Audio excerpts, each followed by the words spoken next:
So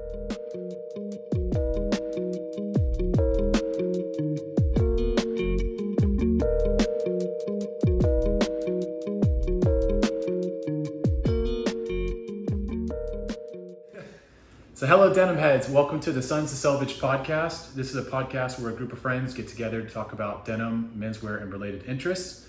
And today I'm here with Andrew Brodrick of Freenote Cloth, one of my all-time favorite brands.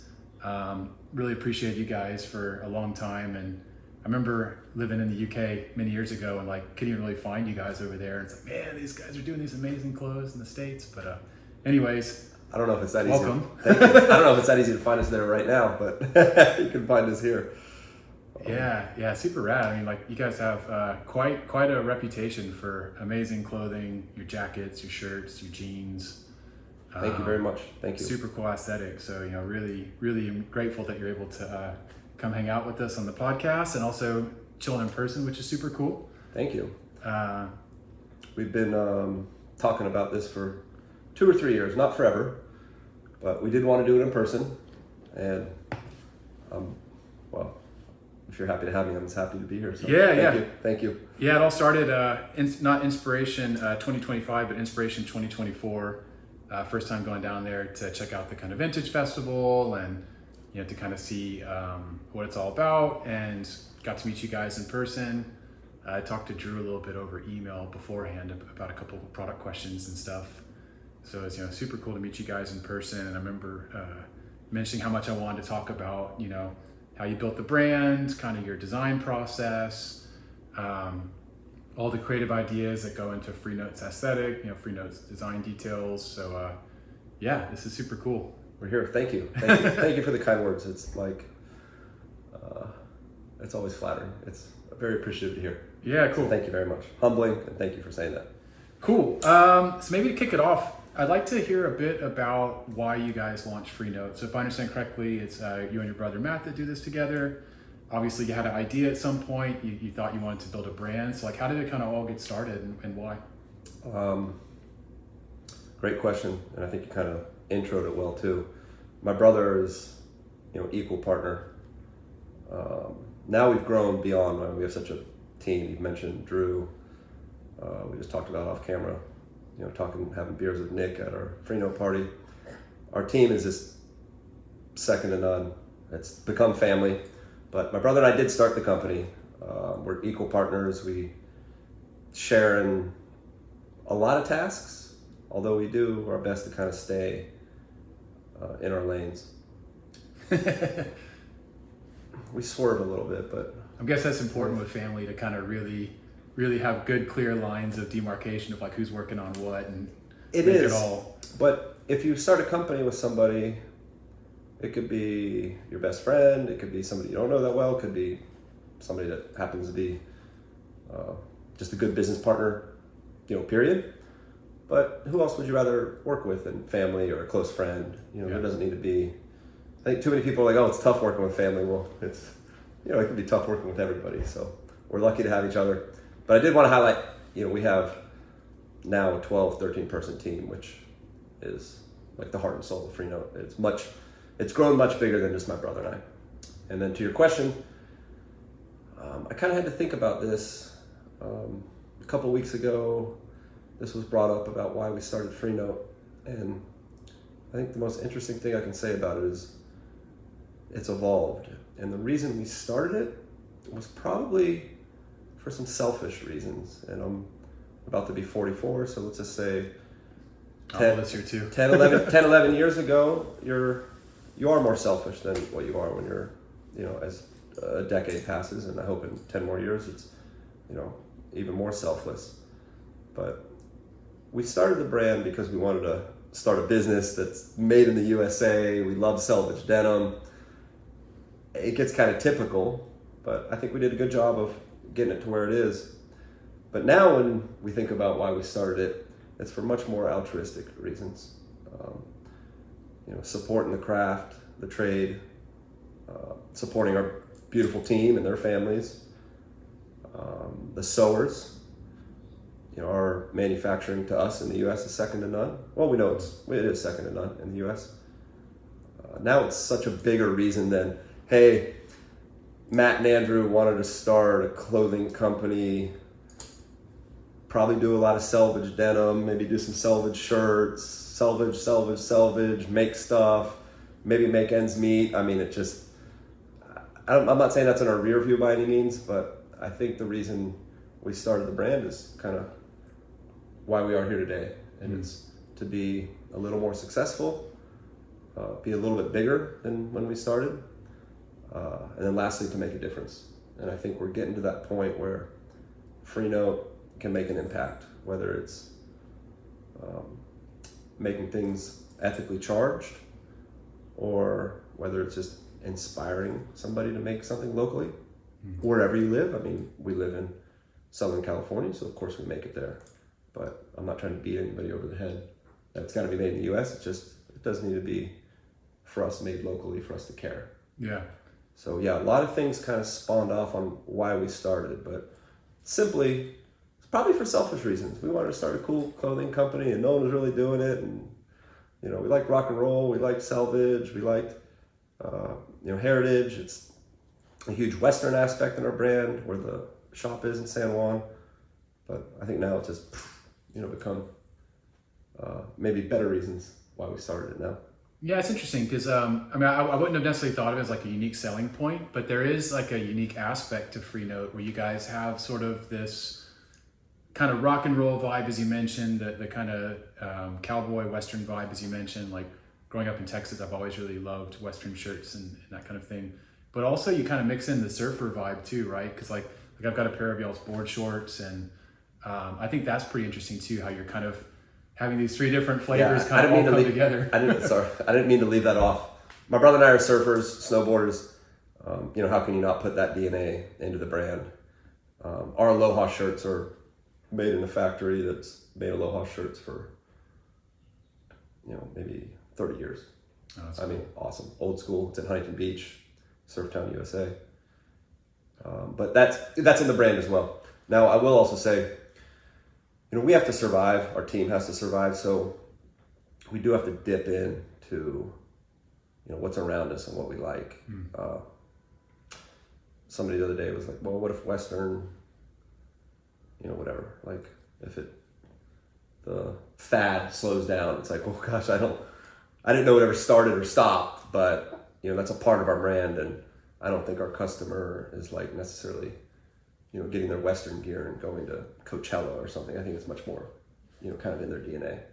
But when you touch on the Western part, when you go to a live show and you see a good country act, and you see, the headlining event, and you see the lead singer, lead guitar, whoever it may be up front, and you see them in a tight kind of Western kit, that's inspiring to us. Just, it's like casual yet formal, shirts tucked in, fits perfect. You can tell the stuff's been worn, broken in, whether they're, riding horses or just jamming guitar. They're doing something authentic in it. That's definitely, the Western part is definitely part of the brand.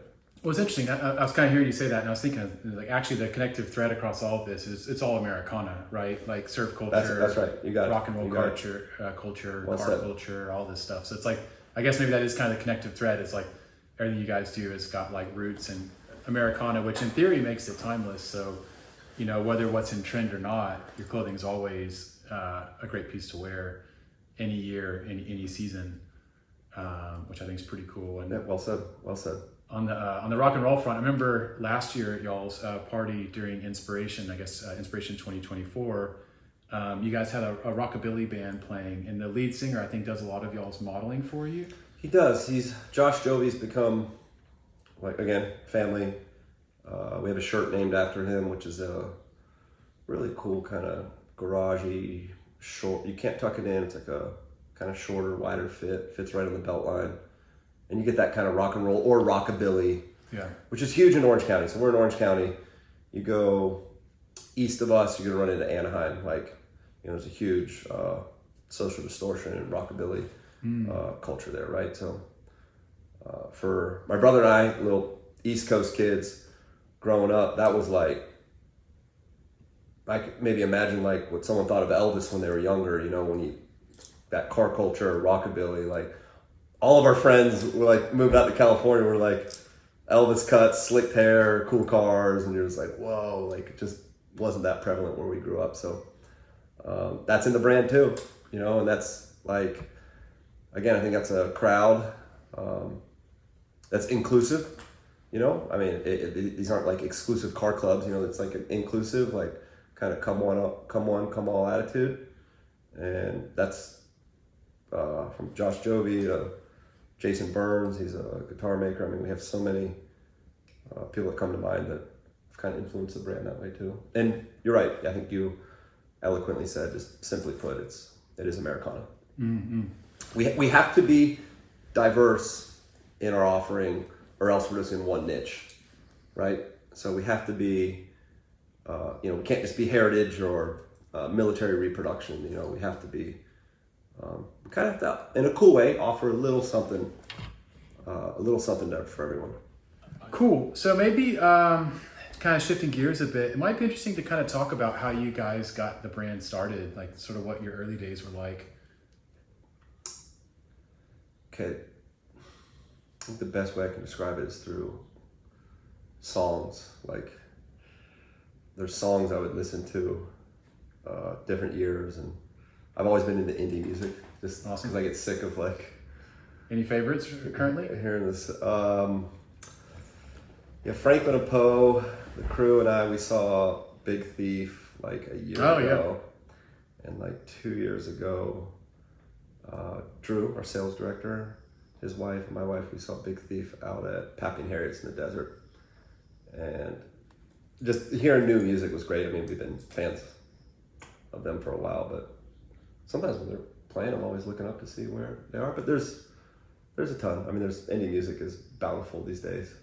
They're kind of like an indie folk kind of vibe, right? They can be, but they played a set in Philadelphia, I think at the Philadelphia Union. Really cool venue. Kind of like, almost seemed like it would have had like some goth industrial music back in the 80s. Really cool spot. Big warehouse, like, but more like goth than techno-y, like the way the place felt. But yeah. Anyway, Adrian Laker came on stage, and I was like, telling Andrew, I'm Andrew, but Andrew from Franklin Poe, I'm like, watch her reaction when she goes on stage. Because there were so many people, I don't know, there's thousands of people. Usually she plays maybe 500 or 1,000. And there's so many people, and she's like, whoa. I felt like she kind of changed it. So to answer your question, she played a full rock set. I mean, it sounded like, you know, it had elements of like kind of thrashing Nirvana, like, oh, rad, like grungy rock. You know, it was a little bit more, just a little bit more grungy. Yeah, there you go. Yeah, you know, with limited vocals. Like the songs went on and on. It was amazing. But when we saw them at Pappy and Harriet's, it was like a little folk set. You know, so anyway, to your question, I could go round and round, and well, I might never end up where I started. I remember songs I was listening to 10, 11 years ago. Some of them were old songs too. And sometimes I hear the songs. So to answer your question, sometimes I hear these songs that I listened to a lot 10 or 11 years ago, and it's like stressful. Because those early days of Freenote were stressful. Yeah.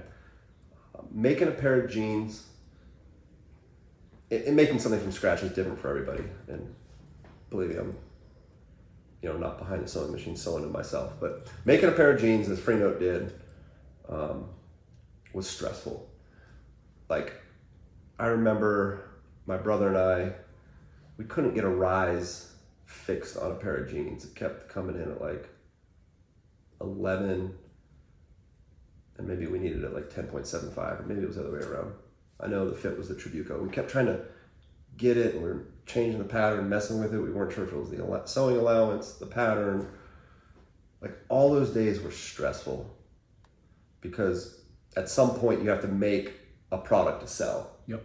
So early days were stressful. However, it was some cool rock and roll shit. I mean, we were starting from scratch. Whatever scratch meant from Freenote, but still, it's pretty much from scratch. But you got to balance that out. There's no way it couldn't have been stressful. If you're going to do this thing, gosh, I'm not trying to hype ourselves up without hype. Like, sorry, I'm not trying to hype ourselves up. But I'm going to say this. If you're trying to do it the right way, it's going to be stressful. It's going to cause stress. There's no easy button to press. There's no ace up your sleeve where someone's going to fix it. You can't fake it. you gotta like, get way past what selvage denim is and talk about like, you gotta get way into the granular nitty gritty of fit, fabrication, and of course the fabric. So those days were stressful.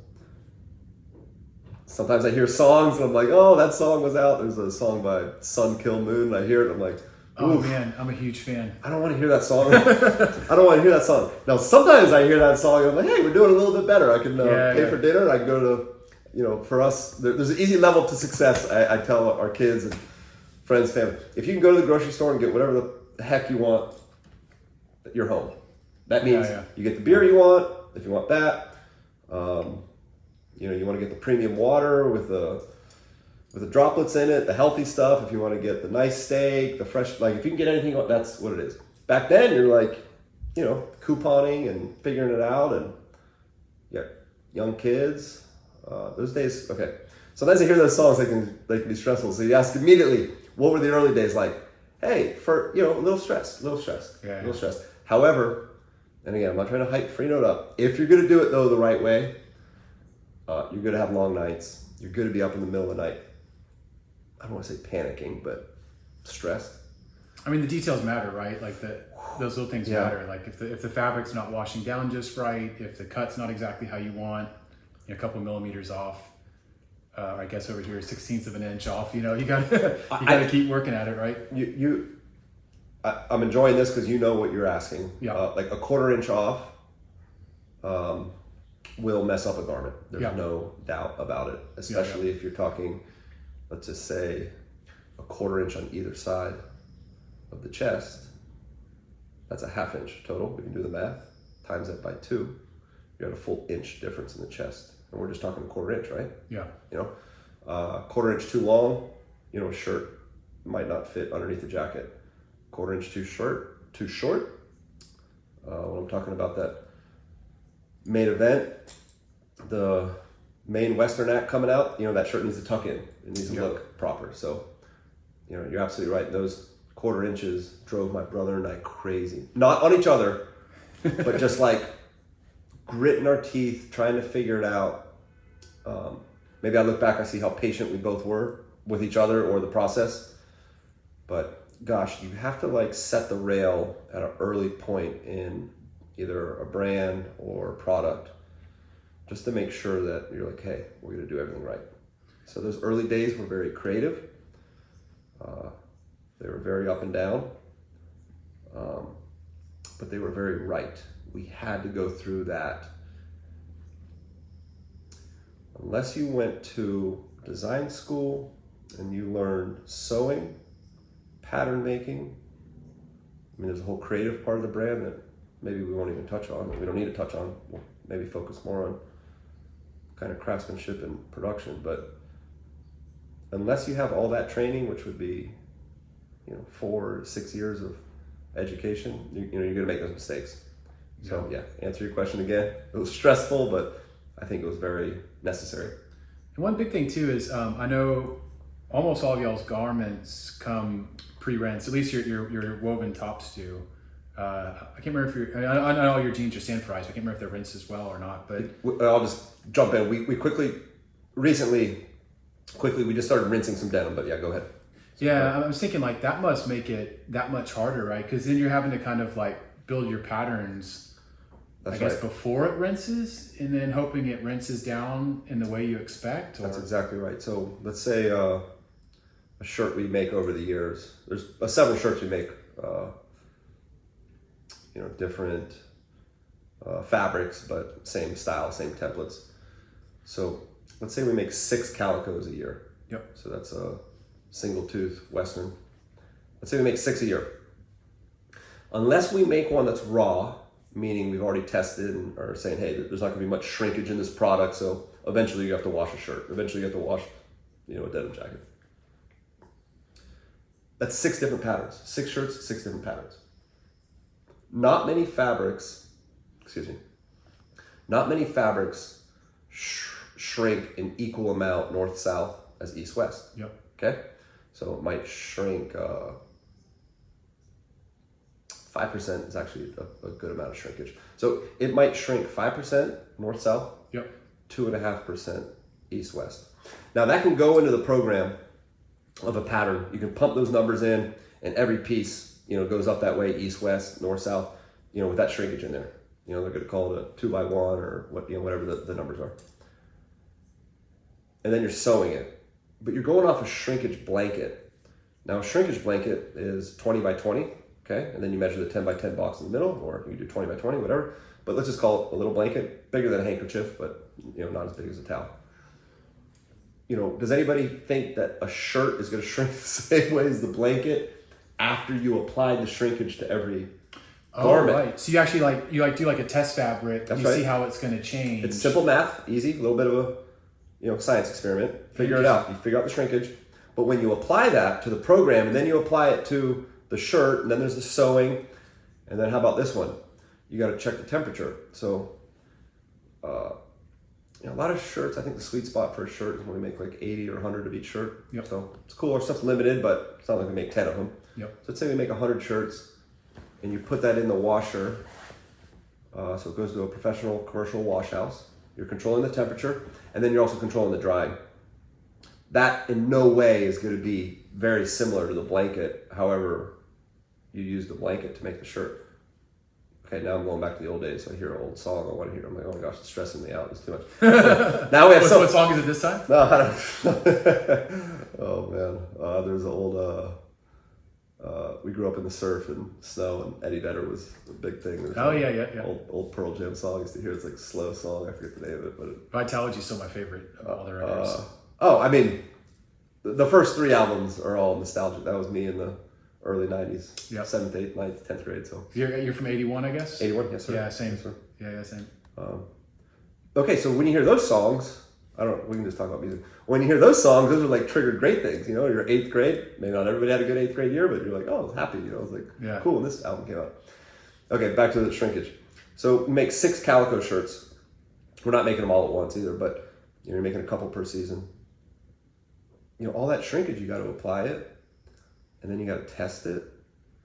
I think about year 3, this was like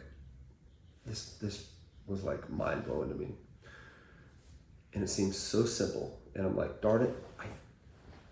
I pride myself into being somebody that walks into a room, knows who's in there, knows where the exits are. I'm not paranoid. I just like to be prepped. Yeah. I think as I get older, I even want to be more safe. I pride myself in being prepared. Simple things. We would wash the garment, dry the garment, okay? So the shirt comes out.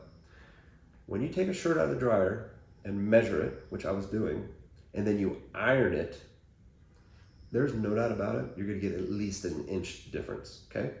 Wow. A perfect medium shirt to me, depends on where you measure, but for our measurements is 28.5 inches, okay? Vertical length from I go top, high point, but either way, everyone does it differently, but I go high point shoulder, okay? Yep. 28.5 is perfect. If you want to tuck it in, 29 is perfect. Yep. If you want to go workwear, probably 28.25 is perfect. But let's just say 28.5 is a sweet spot.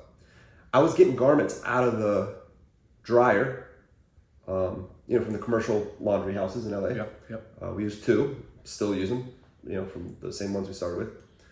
They were measuring let's call it 27.5. I'd be like freaking out. Boom, you press it out, especially denim, it grows. Interesting. That 27.5 is going to 28.5, 29. Then all of a sudden it goes to 29.25, and you're like, oh my gosh, it's too long.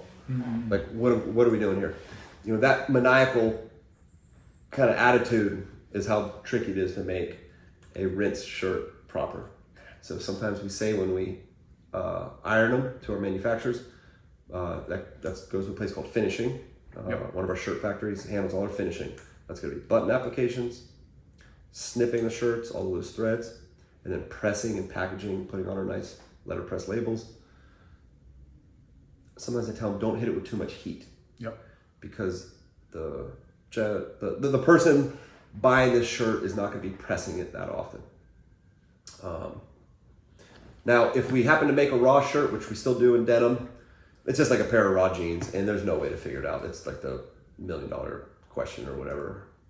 answer, whatever the heck the saying is. Like, you just got to go with it. They open up a little bit, they shrink a little bit. I always say cool water, flat in the bathtub, hang dry. But, you know, when you apply shrinkage to a shirt, you got to make sure it's right. And the reason we do that, are these answers too long-winded? Nope. It's like super interesting stuff. The reason why you do that is because when you go to a shop, which I was just at Standard & Strange before I came here, when somebody buys that shirt, you want to tell them with confidence, the way it looks and fits is the way it'll look tomorrow, 5 years, 10 years. That's how it's going to be. Some fabrics kind of, shrink up over time, but once you take the shrinkage out, majority of the shrinkage is gone. You can't shrink something twice, so to speak. Yeah. It's interesting. I will say, as being 6'2", but only being maybe like 165, 170 pounds, I've always struggled to find shirts that fit me. Either they're like good kind of in the shape, but like too short, or they're long enough, but they're also like super huge. And with you guys, particularly like that Wabash Calico, which is I think the oldest piece I have from you all, I was like, holy shit, man, someone makes shirts that fit me. And this is like, they actually go down to my hands, which is like the most amazing thing ever. And it's like such a rarity. That shirt purposely came out long. I just wanted it to be comfortable for riding in, whether it's a horse, motorcycle, bicycle, whatever. So the perfect length for a sleeve is about 26 inches, shoulder seam to the end of the cuff.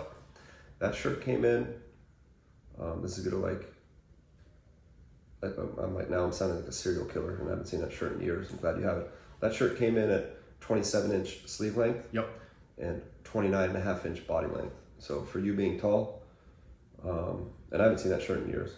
I'll grab it just because for any folks that haven't seen it, this is... That shirt we made easily 6 years ago, and I'm telling you the sleeve length and stuff, just again shows the craziness in getting things right. But that shirt came out long. However, it fits you well, but I'm going to go back to the country singer, the main event at the show. That shirt needs to be tucked in, jeans, and you look like you got a good fit, and you're showing off your big buckle, and you got your, kind of straight fit jeans and your cowboy boots. Like that's, that was purposely done a little long. I think it came out a little bit longer than we expected, but I'm a little shorter than you. If I was wearing that shirt, it might look a touch long. Where for you, it's gonna come out perfect. And then if I'm gonna tuck it in, then it's perfect. That's the craziness that happens in making a pair of jeans. Can be equally as stressful, but making a shirt, from my experiences, is more difficult. And maybe we can kind of transition a little bit into kind of design details, but I think one thing that's been interesting for me with Freenote is every time you guys roll out a new pattern, I'm just like, oh my God, that new pattern is like super rad. I love that unique design details of that shirt. Like I think you guys have that, Stevenson Overalls maybe has that, but I'm not really sure of anyone else that gets these like, where the pattern alone makes you want the shirt. Like I know when you guys did this, this Sinclair, is that right? This Sinclair? Sinclair, exactly. Yeah, with the, I remember when this one came out with the Pacific Blue denim. I think this might've been the first one you guys did or I just don't know the brand well enough, but like that kind of detail of like, that alone sold me on the shirt. I was like, man, this shit's so cool. Then you get a little point, then you get the single point in the back yoke. It's just like these little details, and then like the kind of the sort of like reinvention or rethinking of like a sawtooth pocket. Now I'm getting into. I hope people are listening to this start to finish because now I'm swerving into my brother's lane for design. But we know what's going on. We share everything. So like sawtooth pockets. We don't do that, and a lot of Japanese brands do it really well. Where you get that classic like kind of Charlie Brown fence or zigzag.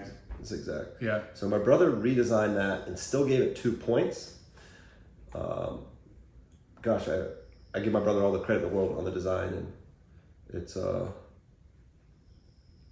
it takes a lot to recreate something and not make it look like full reproduction. So he has his eye on everything and puts a Freenote. I don't want to call it Freenote flair because it's not like we're reinventing the wheel, but he definitely puts his touch on it. The beauty of that piece though is the sewing. So they have to use these metal templates to get the shape of the pocket just to perfection so that they're not uneven. Yes. And then in the bottom you're going to get this kind of acorn point. And then you have the expandable part, which my brother designs in there.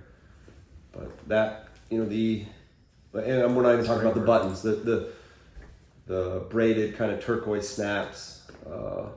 Are also like. I like to have to buy it twice. Oh yeah, is that one? Yeah, there's a black one salvage too.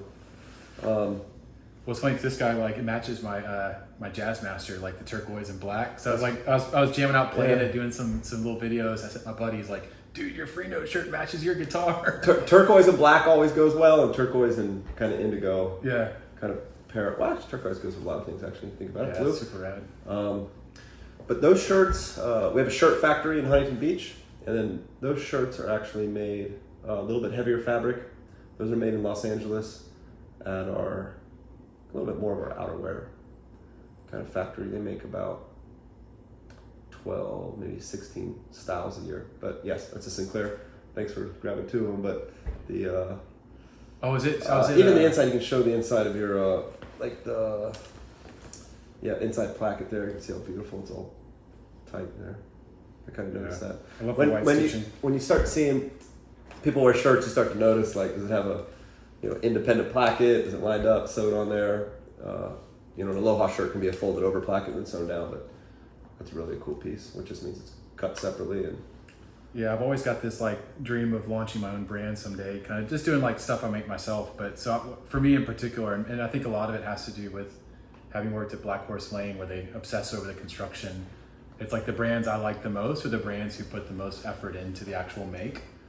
Like Carl at RGT, he does a great job. You guys do an amazing job. He does. Stevenson, those details matter so much. And there's more brands than, there might be a dozen. I mean, there's definitely more than just a couple brands.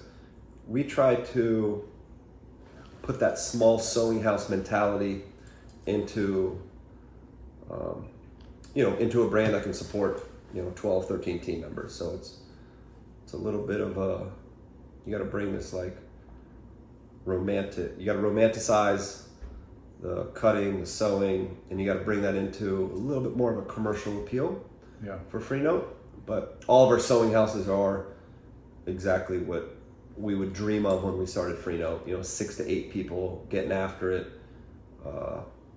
It's not just somebody's doing the waistband, somebody's doing the caballo, but it's people kind of have their consistency and sewers have their trade within the specific piece that we're creating. Yeah. So we have, the way Freenote's set up is we have 4 sew houses that specialize in a certain category. And to me, that kind of romanticizes our idea of small scale production, which every brand, we can mention all the brands that are kind of in our space. And gosh, I mean, I'd be honored if they mentioned us. They're a lot of these people were here before we were, so it's not like we were the first at the party by any stretch. But we try to bring those small sew houses and kind of scale it a little bit. So, one place makes shirts, one place makes denim, knits. It's tough to, there's no way Freenote will ever be mass produced. It doesn't really work that way. Even if you're working with selvage fabrics, it's really it's almost like it's fighting against each other. You can't really mass produce a lot of the stuff we do. But if we can collect a couple small sewing facilities, we can kind of have that kind of majestic, beautiful feeling where somebody gets a jacket and you're like, hey, we just made 40 of those. What, you only made 40 and you got one? Yeah, there's other pieces we make a couple hundred of, but we're still able to have that small scale. I think that's the right word. It's that positive kind of nostalgia where you're like, hey, not that it's just the old way, but you're like, okay, that's the right way, to make clothes. Well, it's interesting because I think you guys have definitely got a lot of things right. So one is obviously the fit. I mean, whether it's your jeans, these are Belford. Is that the right name for them? Belfords. See your pockets there. They're the ones bigger than the Wilks, but smaller than the Tribicos. Yep. I can tell. We have different pocket shape for each fit there. I don't need to checking out your fanny to make sure. Belford is 1940s fit. It's going to be pre-rock and roll. Yeah. We have a Western fit called the Wilks. I keep talking about that guy on stage. That's that perfect kind of. Yeah, I think these are my Wilks. Yeah. That's that kind of perfect, almost like Wrangler looking denim. This is y'all's special proprietary denim too, right? That is. So your Kaihara, I think it is. So Kaihara is like this, comes in different weights, almost, it's like 14.5, 14.75, but it gives you a year-round denim, meaning doesn't get too hot in the summer and not too light in the winter. These guys are stubborn too. Like I've worn these a ton, and like I'm only just starting to get the kind of indigo peeking through. We've never been a big fading company, so we tend to pick develop denim that doesn't fade too easily. Most people I know prefer that actually. Like any of my friends who are like really into it. I mean, obviously like when people kind of get their first raws, they're like, oh yeah, man, I want like crazy high contrast fades. Sometimes we do have denim that comes out that does it. Yeah. But we kind of push towards the other end of saying what's gonna, wear well and be a hard piece to really get through and get those fades. Yeah. Look, I'm not sitting here saying, hey, you got to go earn the fades. It's just we're not like trying to get quick high lows and quick, honeycombing. We want it to last longer too, right? And like it feels like the slow fade. Feels like it does. I don't know actually what fabric would, now that I'm thinking about it, but you're absolutely right. You want it to kind of feel like it is going to last longer. Okay, so you're wearing the Belford fit. That was our biggest fit until maybe 6 months ago. Now we're getting like, oh my gosh, you hear a song, you're like happy. Okay, so my brother worked on this fit for years and input back and forth. We were wearing samples and just took a while to get this like turn of the century fit called the Modesto, which is like a bigger opened up Belford. And those look cool. It's been doing really well. Cool. They're super comfortable. They're badass looking on all shapes and sizes, but it is a bigger fit. I mean, you're gonna get this big, 18-inch leg opening, depending on the waist size, but standard jean for the audience is about 8 inches. That's about a 16-inch leg opening. It's about standard. Every time you go up an inch, that might be a different fit, but yeah, Belford is more like that 40s. It's like what kind of 8.5 inch opening? Again, depending on the waist size, might be up to 9 on your, but I think these are 32. Okay, so you'd be at almost 9 across. Yeah. So again, full 1.5 inches bigger because you're doubling it. Modesto's been doing great. That's our big fit. That is kind of like your whistle while you work on the railroad fit. So we've been enjoying that. And then we have slim fits too. Not terribly slim, but we have that kind of rock and roll fit. It's called the Avila, and then we got one called the Rios, which is kind of your slim straight. I mean, these are just words. I mean, it can mean anything, but for us, that's how we kind of present those. And then our classic selling fit is called our Tribuco. I call it the jeans you'd be mowing the lawn in. Just tried and true, 16-inch leg opening. I have to check the exact rise now. Maybe not sounding as crazy as I thought it was. Maybe a little over 11-inch rise, and just kind of your classic, if you want to say 501, although 501's been, many different generations. But yeah, now we at least have some denim that's a little bit, you have choices, definitely choices. It's interesting though, because there's like a through line through it. Like I remember when I first saw you guys, so I mentioned, right, like when I was in the UK, it wasn't super easy to find Freenote. I know y'all have like a couple like Swedish stockists and things like that, but I remember seeing pictures of the pocket, and it's like something about, maybe it's just the kind of like the top folded corners or the slight curvature, but it's like you guys have a pocket that's instantly yours. And I like how across all of your different fits, I mean, obviously there's variations, but it's like, whose pocket that is right away. My brother battled that a lot with me. I mean, we weren't sure, and he stuck to his guns. He was like, hey, each fit needs its own pocket. I was a little bit more like, whatever. I was like, if you want to do that, that's fine. But when you get your typical 5,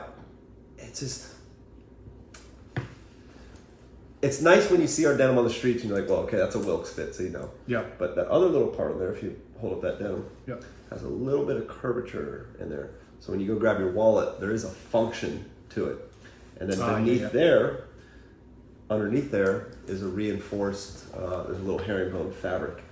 Second layer. That's actually the indigo fabric. So we've done that a few different ways. So that's a second layer, which works. Like if you have a trucker wallet, it won't pop through. Yeah. So there is functionality there. But each fit we make 7 fits, 7 different pockets, and the pockets that my brother designs.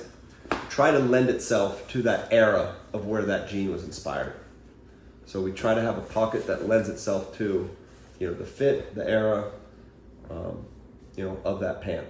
So, bigger pants could have maybe a little bit of a tougher, bigger pocket.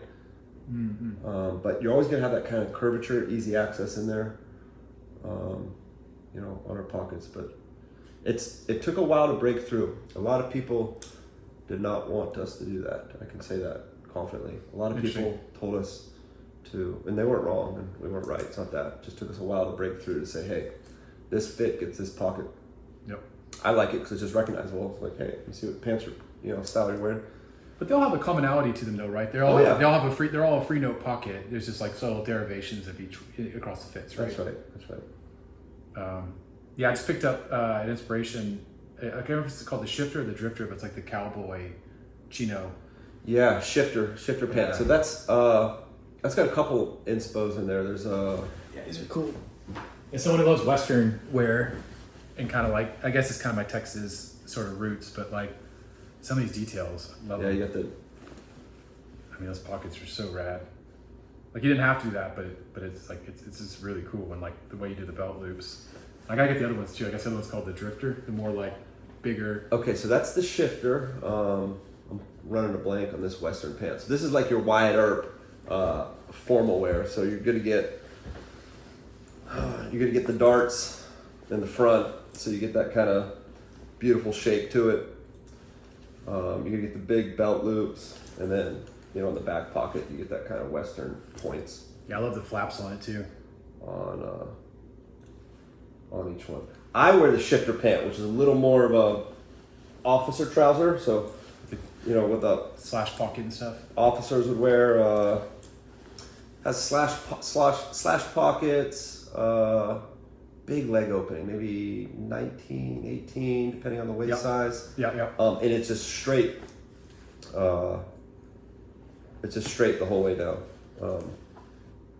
Very kind of like U.S. Navy kind of vibe. Yeah, I kind of like, I call it an officer trouser, which means a lot of different things, but it's like kind of when you get, called into the office, the boss might be wearing with his nice chukka boots or slicked up service boot that's been polished, 2 times every day.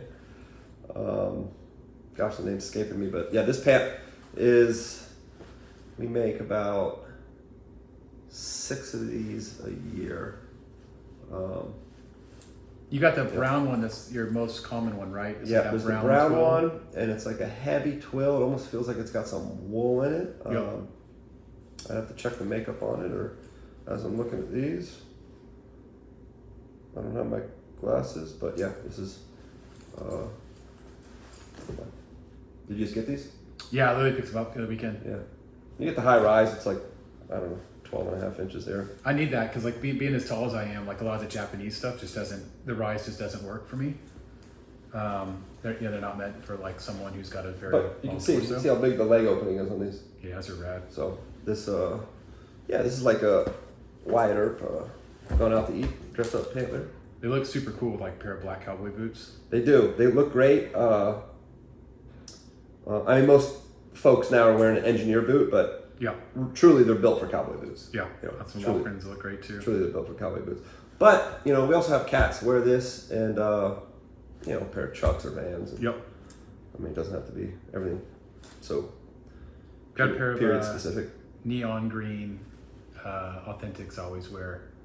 I can imagine they look cool as hell with these. They do. Like and you might have t-shirt. You might have to cuff them a little bit or uncuff them depending on how they kind of sit on the foot. But feel the rise off the shoe. That's right. But when you're wearing engineers or cowboy boot, it's nice to have that big leg opening because it just drapes over it.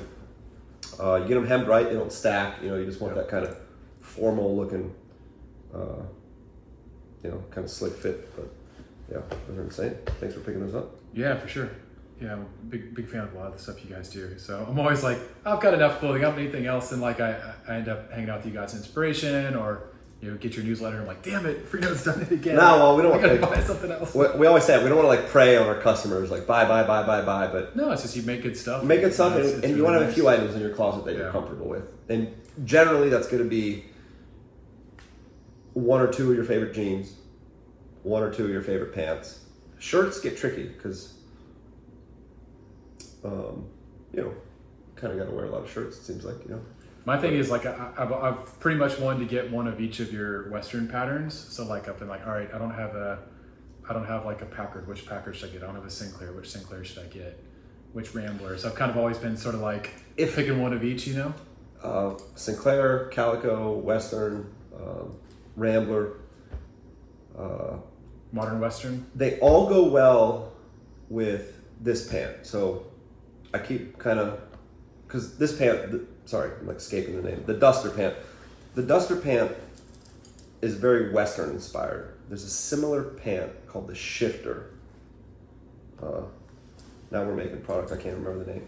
So the Duster pant is exactly like that Western. So Yep. The Western shirt you're referring to Yep. work well with this.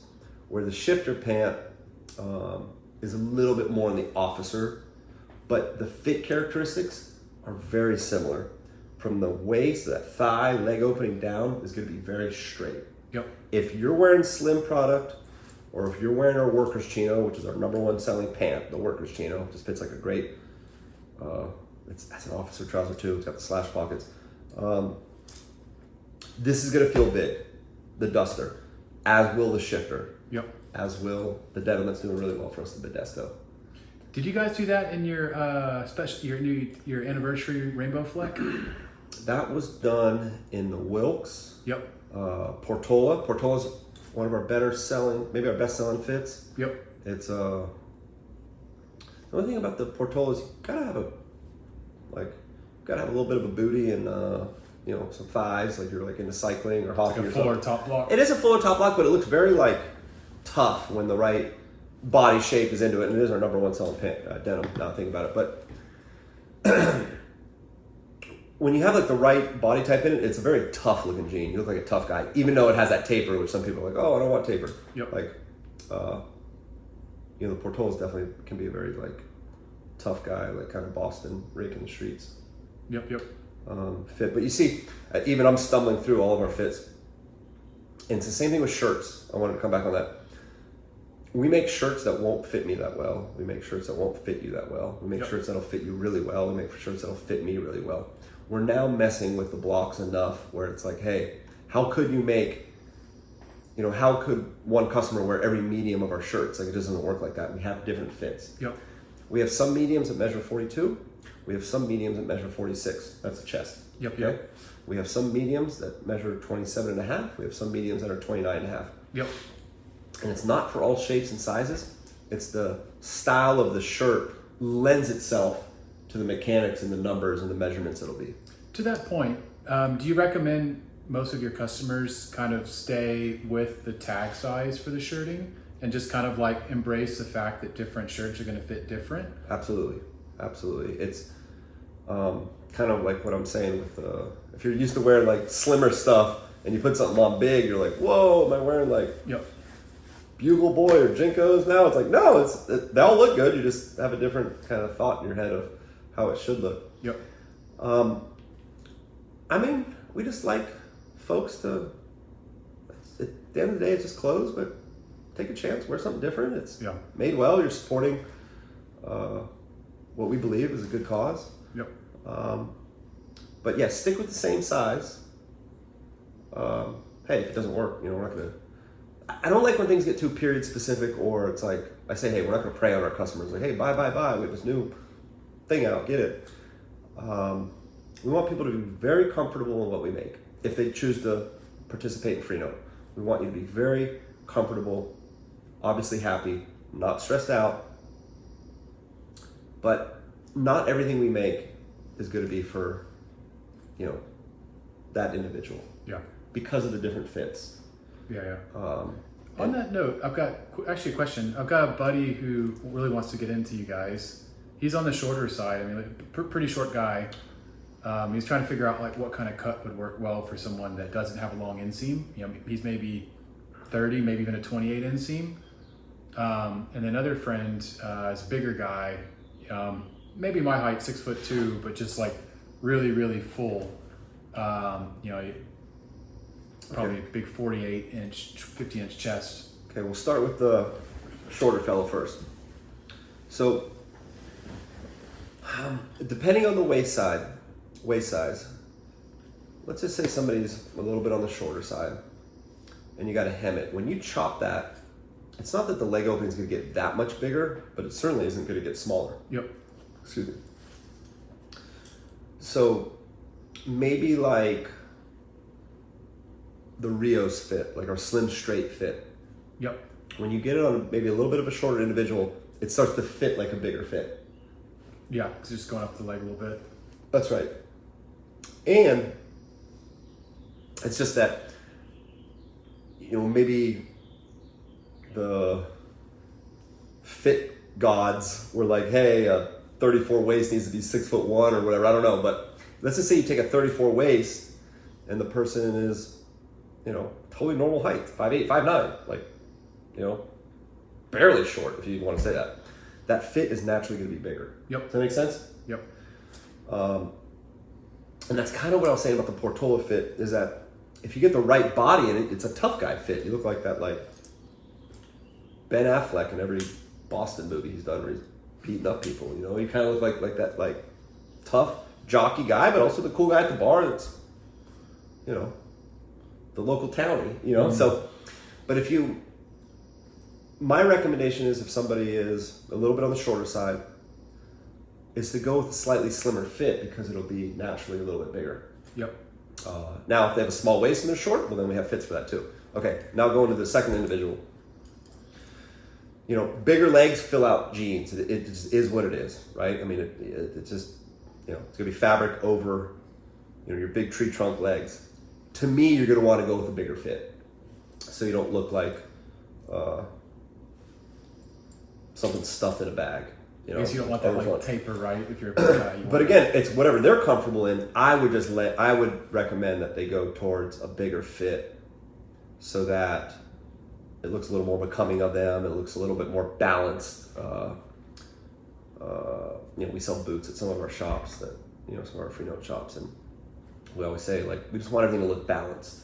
So we want the leg opening to work with the boot, so that the boot doesn't look like it's a clown boot and the leg looks too skinny. Well, hey, it's the same thing.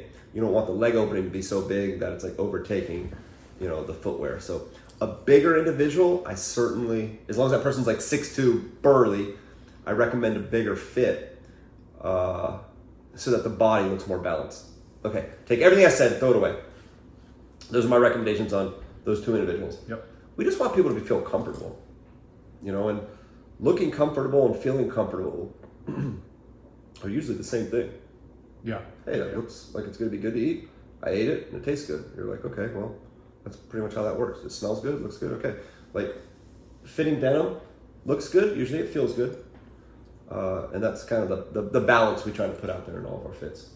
Yeah, and that actually brings up a good kind of transition as well. So you mentioned, like when someone comes into your shop, you don't have just your own brand. Like I think you alluded to that momentarily. I was quite impressed to see y'all shop down at Highland Park in LA. Both times I visited, but it's kind of cool how it's not just, you mentioned boots, that's what it was. That's not just your house brand only, but like you guys are bringing in some hats from like a local hat maker. You're bringing in belts, eyewear, jewelry. Like I saw some Red Rabbit from Mike, who I know from Texas. With some Lofgren boots, some Viberg boots. Like maybe tell a bit more about kind of your retail partners that you like to bring into your shop and why. Yeah, that's a great question. It's like kind of, you have to think about the answer of like how they all ended up there, but truly we feel like we have the best of what other people do. So for clothing, whether you or anybody likes it or not, we feel like we make the best. We put the best effort to make our clothing. So it's in a Freenote store, you're always gonna have Freenote as the clothing brand. When it comes to boots, we want to put out what we feel like is the best. Now, with Lofgren, there's a premium look, feel, function to it. It's the engineer boot. My brother and I both wear. With the Viberg service boot, we're proud to have that. And then we also have Red Wing in there because for the value, that's kind of the best value Yeah. you can get. I mean, gosh, you get a mock toe for $300 and last a lifetime. They're awesome. What more do you want? Okay. Bowman hats. You know, not only is it a local person, we obviously try to support local first, even though I'm bringing up brands that are made in Canada, Japan, but we feel like it's the best offering we can put out there. Mm-hmm. Same thing for jewelry. Gosh, it could be socks. Like, we feel like we want to put out, at least to our knowledge, the best. Now, believe me, it's not a contest. Somebody says, hey, I can find a better boot or better this. It's like, well, look, I'm all ears. I'm not trying to fight you over it. It's just, we try to give our best effort. Who makes the best belts? Even we're starting to make more eyewear. Who puts the best eyewear in there or carry more eyewear? And we feel like those brands do the best at it. Okay, then what you saw in Highland Park, now with, I think specific to when you were there, Lofgren and Viberg had a couple big deliveries we just received. You guys had some collabs recently, right? We had a couple collabs with them, which is our Will Heike, our leather boot guru, also our CFO. He's just adds so much input in the stitch detail, the last, the fit, the function of all the boots, stuff that, you know, I just put on a pair of boots and like, oh, these are comfortable, you know. But some of the collabs we've done have done very well, but it's still within those brands that we feel like put the best effort in their production, design, marketing, whatever it may be. But you know, as the product shows up, we feel like it's our best foot forward in carrying this. May not sell the best, but it should look and feel the best. And then when you were there, we had just got a couple deliveries where things are like, you know, the boot wall's looking pretty stacked right now. But just like for denim fits, we have a lot of fits. You know, we do want to make sure we have kind of something for everybody on the boot world, not, you know, 20 engineers and 20 service boots. You know, it's a little boring. Maybe on that note, what's your retail what's your retail experience like down in San Juan Capistrano? Because I know that you guys have a shop at your headquarters as well, right? We do, and it's gotten busier and busier. I can't say we. My friends just opened a coffee shop in our space that we just kind of gave him space to do, and he's in the coffee world. I don't know, but I consider a big time coffee guy, so it's great. True love coffee. So since he's open, it's been even busier at the shop, but let's see. I didn't grow up in San Juan. I've been there in Dana Points, maybe South Orange County, 22 years. Mm-hmm. And then some of our team members, you know, are born and raised there. There's just so many friends and family come in. That's cool. Okay, so our shop in LA, Highland Park, is like people like us, people in the know that are looking for, you know, not just they know Sons of Selvedge, but like, hey, I want my Selvedge kit dialed in, and I know my boots and what I want to get. Down there, it's much more like, you know, friends and family, although I didn't grow up there, but people you grew up with that come in are like, well, I don't know what the hell Selvedge is, but those jeans look cool. And I say it to everybody that comes in, I still work the floor a lot. Like, we're not trying to scare you on the raw denim thing, but we are sure of this. Once you go raw, you ain't going back. Even though we start offering some rinses, I think it adds more variety to our brand. And we just released some beautiful rinses that are, you know, stuff we've been working on. But, you know, I always say, like, once you go raw, you kind of never go back. So get a pair of raw jeans. You know, this is like we live in South Orange County. It's like jeans and t-shirt world. But the shop's busy because all of us have, I don't want to say so many friends. Oh, we have all these. No, it's like you have connections and people that just want to come in and get a t-shirt, and then all of a sudden your buddy wants to get a leather jacket. So it's like, you know, it's... maybe tell me a bit about that, actually. You guys are doing some interesting stuff with leather jackets these days. What's the one you recently did with the kind of horizontal chest pocket? Yeah, it's a Mooch Moto. So that's like our... That's a rad jacket. Our stab at the Moto jacket. Well, kind of parlaying from the folks that come into San Juan are just like friends and family, all backgrounds, all good, right? You're explaining what Selvedge denim is doing, but maybe some of them done well, they had a good week or got a great job. They see a leather jacket, it just kind of looks nice. So segueing into leather, it's just a hobby of ours now, my brother and I. Maybe 5 years ago, we said, hey, let's start looking at what it is to make a leather jacket in the US, in LA. And then it's gotten to the point where just a month ago, I just got back from Italy and was at Badalassi, Oh, nice. Merriam, Virgilio, Opera. I'm forgetting a couple, which makes me feel silly. Those are the big names, right? Like Badalassi. They are, but they're still very boutique-y feel when you're there. Each tannery does a different thing or does it a different way. Like I think people out there think veg tan is like that like tan natural thing. Well, no, it's just the way leather's tan. I mean, I'm working on a black veg tan Oh, cool. jacket, but you just Black's the best color, by the way. You just easy.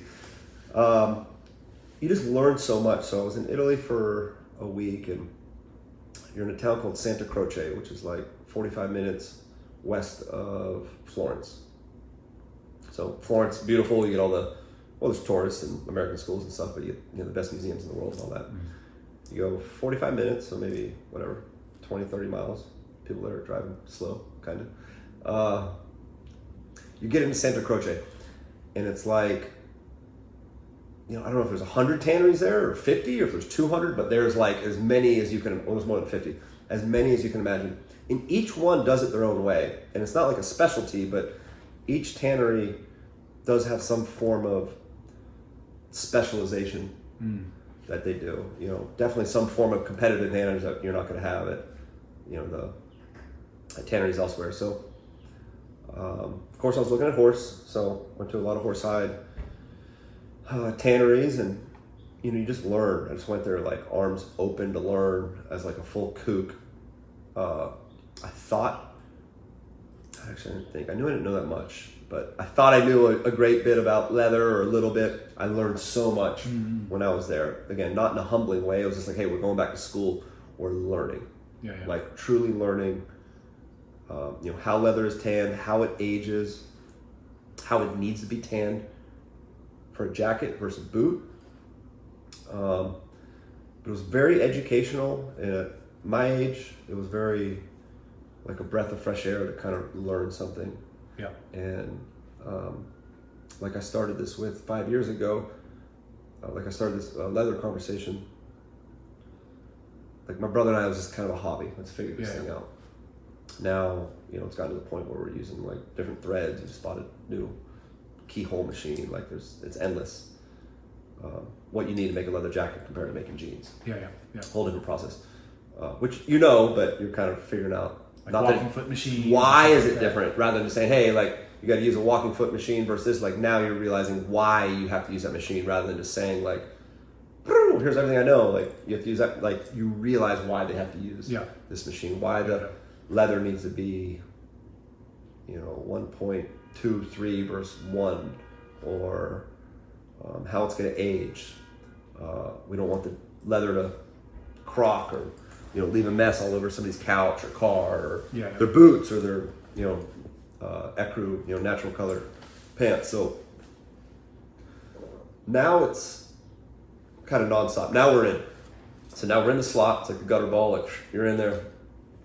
We set the rail, and our goal is to make some of the best leather jackets in the U.S.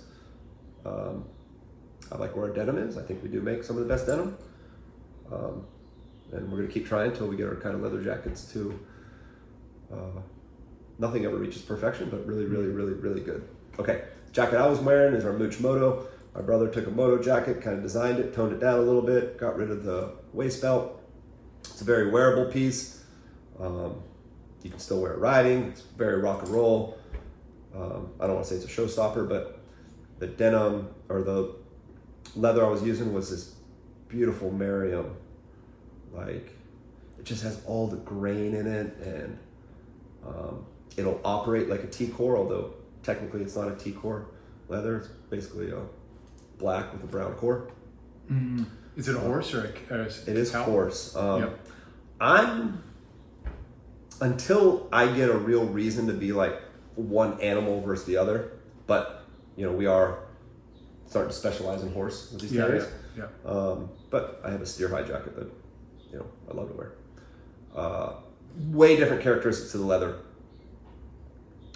I can only go into what I know, but I know I need to take my 200 and 300, 400 level class to learn more. But being at the tannery, I mean, this was 9 to 5, 9 to 6. You get a little pasta wine break in the middle, but you're learning in Italy, and everyone there was so gracious, and we're able to not only take their information, use it to, our Freenote advantage in making good product, but we're also able to give them some good business because we can start to make some jackets now, and we have enough sales points or channels that we can sell some jackets. There's not much margin. Like denim is set up to be cut, sewn, sold. You go to a mall, or everyone maybe saw a pair of diesel jeans 20 years ago were still $220. Like those rules were set up like kind of before us, right?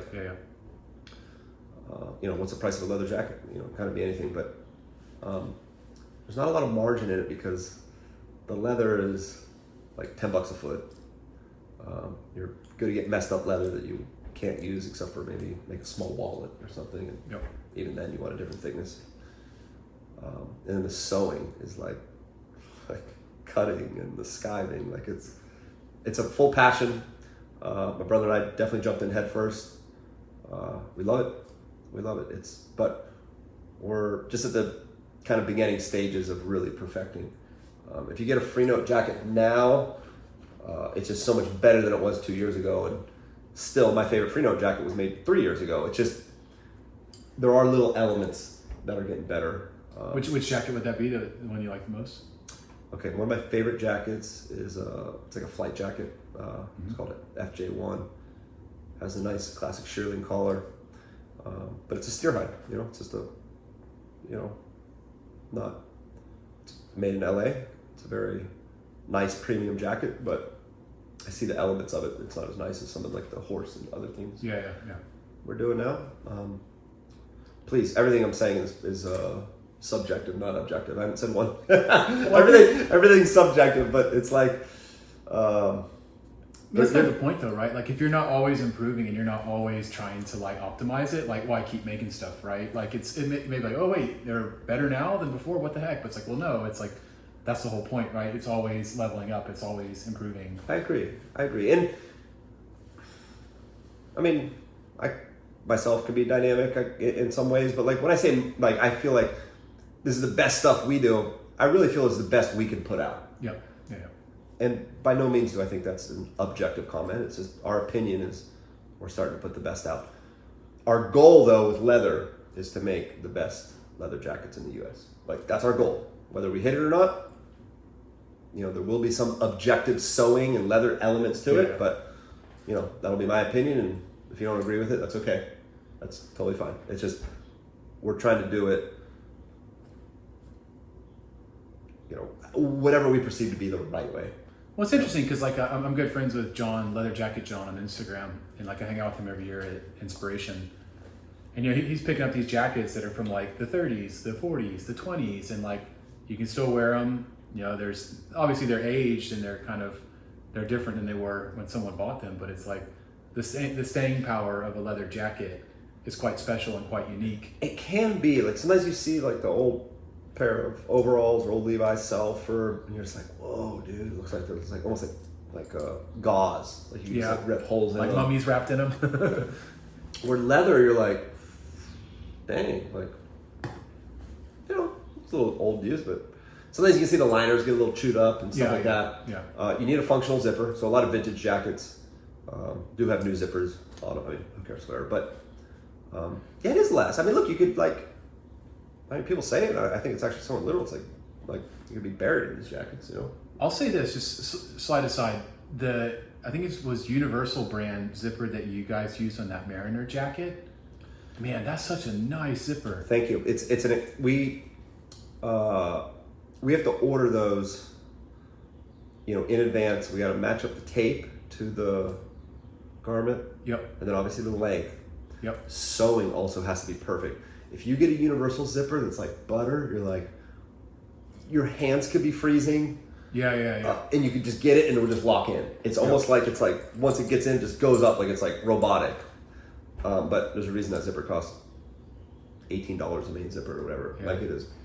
So I've got some Riri, I've got some YKK, but that zipper, it's like, and also just a big chunky kind of brushed finish on it, and that's a really cool. The size. Some of the Riri can get a little dainty and beautiful, like a purse or a nice like weekend bag. Yeah. But you get that. I forget the number on it, but you get that big universal zipper. It's like chunky, but it's functional. With the kind of wraparound feature on it, where it kind of that's right. almost like a rail. Most of the stuff we do is for function. Yeah. Like we want it to work. Obviously, we're making stuff to look cool and good, but most of the stuff we do is, does this denim fit function for you? Yeah. But yeah, that's I'd say about a 5-year. That's like our model airplanes. That's our leather is our hobby now, and there's been a lot of help along the way. So well, I think that's kind of a natural culmination of sort of what I was hoping to sort of end the interview on, is kind of like what's next for Freenote. So it sounds like continuing to bring out new fits, new wovens, new jeans, going big into leather. Kind of like where are you seeing you guys in 5-10 years? Definitely more leather, because that's kind of been the latest.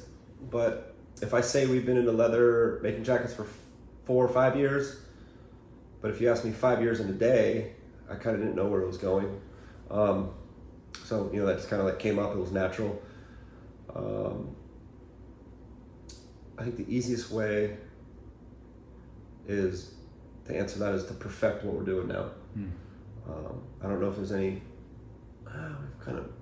Maybe if there's another denim fit we throw in there, but really perfect what we're doing. I think like the beauty of our business can just be consistency. Yep. Now, if you maybe asked the question 3 or 4 years ago, I'd say, hey, we're kind of getting into leather. You can expect some more, but there's no product or category. I mean, we have a lot of things covered. Obviously, we make a lot of things, but knits. I mean, we are doing more fleece, sweatshirts, doing more tees. I think that's kind of like something we need to fill in on. But as far as the next progression, I would say just that word consistency would come up. Yep. We want to be consistent. We want to be consistent. To us means just very, very good quality. Yep. It's not necessarily a design thing. You could probably ask my brother the same question.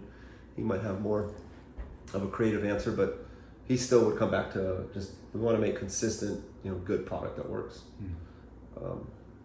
I think also mentioned too, you spoke earlier in the chat about getting into washes a bit with your shirts and stuff.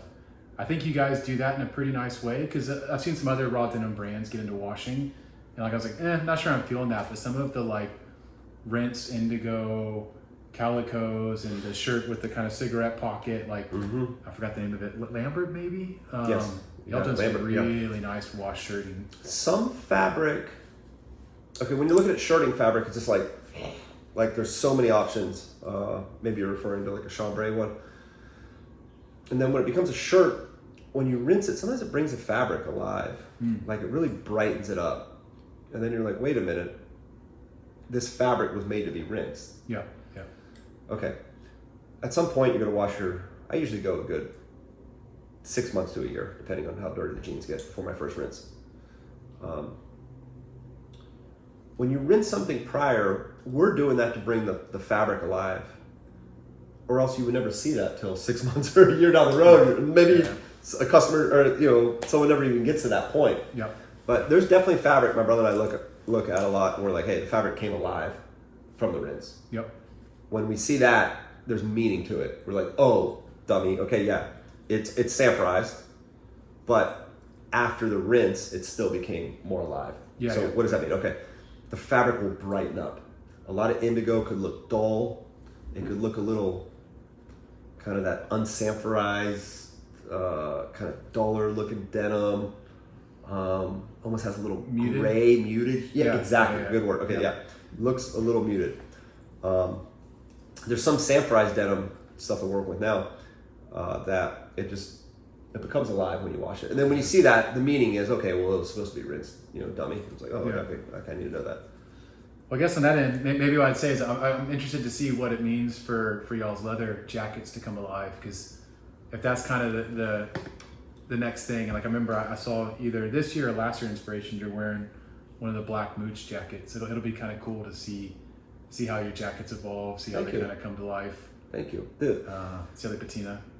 We need to figure out how the leather, how it's going to live, how it's going to patina, become part of the individual that owns it, because you don't know that till you go. You have to go through those steps and those steps is just like raw denim. You have to wear it. So we're like virgins in that way. We just don't know what it'll do.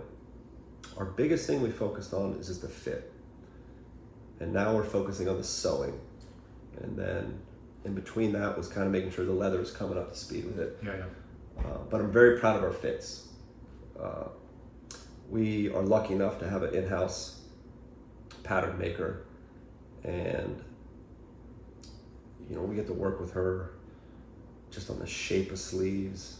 It's easy to change the length of something, but we're really working with the shape, and leather's much different than a cotton product. It's like, there's a reason why there's professionals at it, and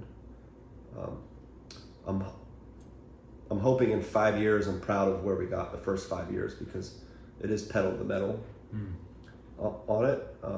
But I don't want to be embarrassed, but I'm like, oh my gosh, Andrew, you're such a dummy, you didn't know anything back then. Like, I hope it's kind of the way I feel about Freenote now, from how we started this. It was like, it's like stressful, but it was needed. I hope we kind of feel that way in every category or product we get into. Well, I wish you guys the best of success. Awesome brand. I'm obviously a fan, wearing lots of y'all stuff, and there's some of my favorite pieces in my closet, and I wear them all the time. So really looking forward to seeing the brand evolve. And for anyone who hasn't, got to go see you guys in San Juan Capistrano. Got to see you in Highland Park. Your team are like the nicest people. It blew my mind this year walking in. They're like, "Hey, David." I'm like, "How the hell these guys remember me?" It's been a year since I've talked to these fellas in person. Because they're so nice. That's not a front. That's them. That's just good people, and everyone who hung out. My buddies are all down there. They're like, "Man, the Freenote dudes are like the nicest guys, or the friendliest shop. It's welcoming." There's other shops in LA that aren't that way, but you guys are, and everyone loves to be around your staff and your products. So thank you for really cool. Thank you for you give us many kind words. It's very humbling.